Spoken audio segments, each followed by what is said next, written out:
Frères et sœurs, et simplement quelques notations sur le personnage d'André. Tout d'abord, le fait que nous en savions très peu de choses. Mais ce que nous savons est très intéressant, car ce que nous savons de plus sûr, c'est précisément la vocation de André, et qui était avec Jean, presque comme par hasard, sur les bords du Jourdain, et Jésus les appelle. Alors on sait, il y a André, on ne sait pas qui est l'autre. Et Jésus leur dit simplement, venez à ma suite, et c'est là qu'il se retourne vers Jésus, il décide de lui poser une question, où demeures-tu? Et donc, ça situe déjà d'une certaine façon le personnage. Et ce n'est pas, j'allais dire, quelqu'un d'imprudent. Demander où habite quelqu'un, c'est pas tout à fait naïf. C'est-à-dire, qu'est-ce qui garantit dans ton enracinement terrestre, social, qu'est-ce qui garantit que je peux te suivre? Donc, nous avons affaire à quelqu'un qui n'est pas un illuminé.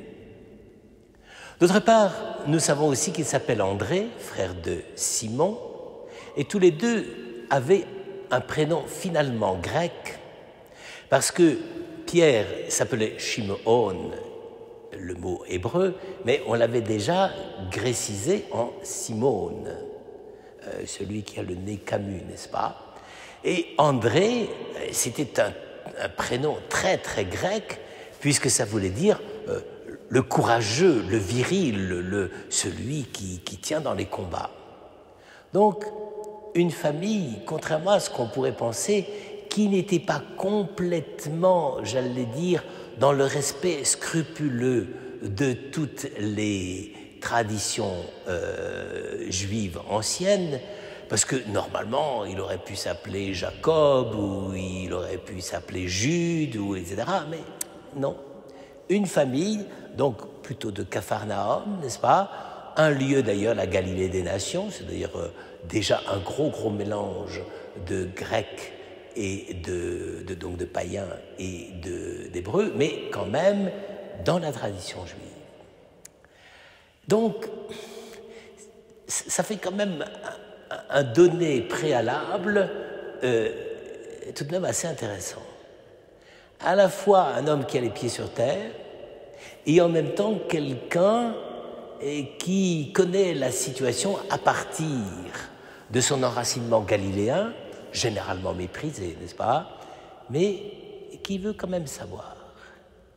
Et alors à partir de ce moment-là, il comprend tout de suite, quand il voit la maison, ils y vont. C'est-à-dire qu'il y a quelque chose d'étrange dans cette affaire. Ce n'est pas la séduction de la personne de Jésus qui compte d'abord, c'est le fait que Jésus habite dans un endroit où il a une sorte de garantie qu'effectivement, il a bien sa place dans la société juive. On n'en sait pas beaucoup plus, sinon qu'après, il manifeste ce réalisme lorsque, par exemple, il va conduire des Grecs auprès de Jésus,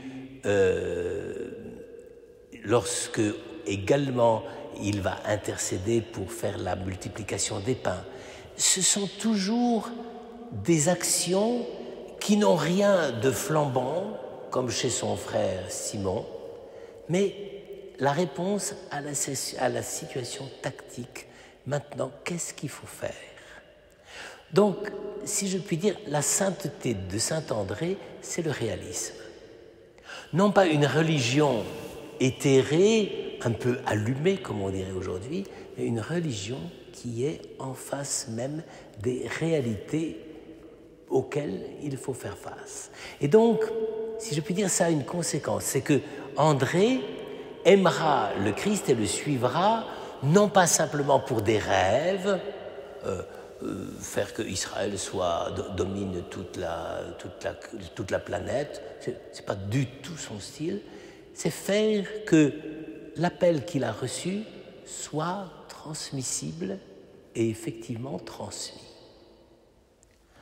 Alors, c'est pour ça peut-être qu'on a noté chez lui qu'il avait été le premier appelé. Protoclète.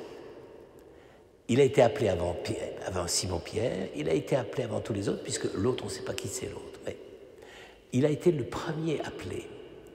Et, il faudrait dire, le premier appelant. C'est-à-dire que quand il a vu ce que ça voulait dire être appelé, il faut appeler. Et donc, André est, si je puis dire, à la charnière de cette situation d'apôtre, à la fois appelé, c'est-à-dire quand même interpellé et devant nécessairement, d'une façon ou d'une autre, se décider et répondre, mais en même temps appelant, parce que tout de suite, il va voir Pierre. Et il lui dit une chose tout à fait étonnante, « Nous avons trouvé le Messie ». Autrement dit, à travers les deux frères, Simon et André, nous avons une sorte de description presque à grands traits, mais fondamentale, de celui qui les a appelés. Pierre dira « Tu es le Christ, Messie, fils du Dieu vivant ». En disant Christ, Messie, il copie son frère, André. Et André ne dira que « Nous avons trouvé le Messie ». C'est-à-dire, il a déjà imaginé le rôle de salut d'Israël que celui qu'il va suivre a reçu et a déjà assumé. Alors, c'est assez intéressant parce que cette affaire a eu une grosse conséquence. C'est que quand Constantin a fondé Constantinople, il fallait trouver un patronage pour cette église. Décemment, il ne pouvait pas prendre Saint-Pierre. Il ne faut quand même pas exagérer. Constantin savait très très bien que Saint-Pierre protégeait l'église qui est à Rome. Mais il fallait trouver quand même un apôtre prestigieux. On aurait pu penser à Jean, très prestigieux, mais ils ont pensé à André. Et pourquoi? Parce que je pense que tous les deux, André et Pierre, représentent une certaine plénitude de la confession qu'ils réalisent chacun dans sa manière de suivre le Christ. Et c'est comme ça que saint André est devenu le patron de l'église de Constantinople, donc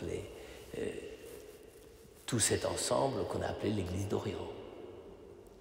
Et pour terminer, il se trouve que je ne garantis pas l'authenticité biologique des os, mais le crâne de saint André se trouvait à Rome. Il était dans un des 4 piliers qui entourent la confession de Saint-Pierre. Et c'est pour ça que je crois que c'est le Bernat qui a fait sa statue avec la croix de Saint-André derrière. Et en 1964, à la surprise de tout le monde, le pape Paul VI, avant de terminer le concile, a décidé d'offrir ce qu'on appelle le chef, on ne dit pas le crâne dans ces cas-là, d'offrir le chef de Saint-André à l'église d'Orient. Et peut-être une des subtilités de Paul VI, il aurait pu évidemment, quoique dans ce cas-là, je ne sais pas ce qui serait devenu sous M. Erdogan, il aurait pu donner le chef de Saint-André soit à l'église du Fanard ou à une église de Constantinople. Mais je pense qu'aujourd'hui, le crâne, le chef de Saint-André aurait été converti à l'islam. Mais il a eu la bonne idée de l'offrir à l'église de Patras, qui est le lieu traditionnel de son martyre. Derrière tout ça, il y avait une idée. C'est que André avait accompli la confession, non pas simplement en devenant, si je puis dire, le patron du 2e grand siège de l'Église dans le monde, c'est-à-dire Constantinople, avait accompli la confession en mourant pour le Christ à Patras sur la croix.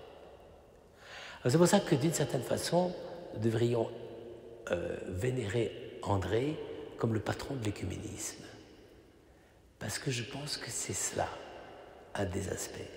Celui qui a posé les questions à Dieu, au Fils de Dieu, Rabbi, où demeures-tu? Qui ensuite s'est dépêché, s'est hâté de reposer la question à son frère. Nous avons trouvé le Messie, et toi, qu'est-ce que tu réponds? C'est aussi un des aspects de l'œcuménisme. L'œcuménisme, ce n'est pas simplement chercher l'unité des réponses, c'est aussi le fait de savoir se questionner les uns les autres. Et c'est plus difficile.